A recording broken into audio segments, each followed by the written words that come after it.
Une bonne petite bière bien fraîche, rien de tel pour assouvir la soif de nombreux papas. On la boit facilement, mais pour la fabriquer, c'est une autre histoire. Une histoire de brasseur que nous livrent quelques artisans de la bière.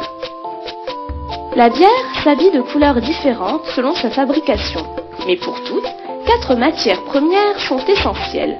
Le malt, l'eau, le houblon et la levure.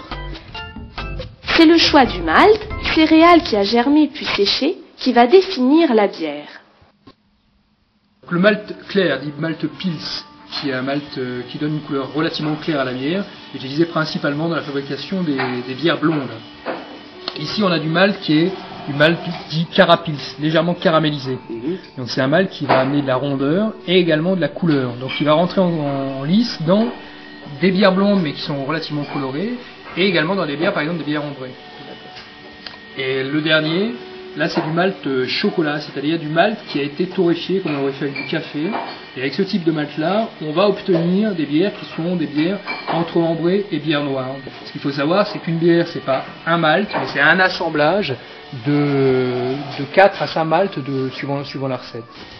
Une fois qu'on a fait notre choix de malt, eh ben on va l'aplatir. Donc voilà là un mélange de 5 maltes qui a été aplati dans un moulin à rouleau. Et ça, voilà la matière première qui va servir à l'élaboration de la bière. L'étape la plus importante de la fabrication de la bière est le brassage, comportant 2 opérations fondamentales, l'infusion et la filtration. L'infusion du malt dans l'eau bouillante permet d'en extraire le sucre qui, grâce aux levures, se transformera en alcool. Ça, c'est l'instrument de base du brasseur. C'est que le brassage avant était manuel. L'agitation de toute cette grosse masse là de mou se faisait à la main avec cet appareil-là qui s'appelle le fourquet et qui reste d'ailleurs dans les armoiries de la plupart des brasseurs. Sur les blasons, on retrouve souvent du houblon, du malt et un fourquet. Donc les premiers brassages, je les ai faits à la main au fourquet. Donc pendant 2 heures, il fallait remuer ce volume-là de mou d'environ 700 litres à la main. Et puis donc je perdais environ 3 kilos à chaque brassage au minimum. Maintenant, on a découvert j'ai adapté une hélice. Il y a plus ce côté physique de la chose. On peut se consacrer à d'autres étapes pendant que ça se fait à peu près tout seul. Un tamis filtre ensuite le liquide sucré appelé mou, qui est la base de la bière. Prochaine étape, l'ajout du houblon, épice qui apporte à la bière arôme et amertume.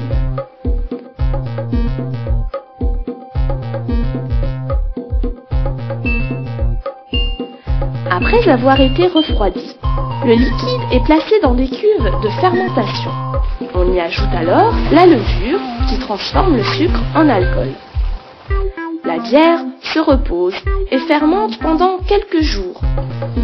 Tout ça, ça donne soif. Mais attention, si on en abuse, la bière peut faire tourner la tête. Alors, à consommer avec modération et à laisser aux grandes personnes.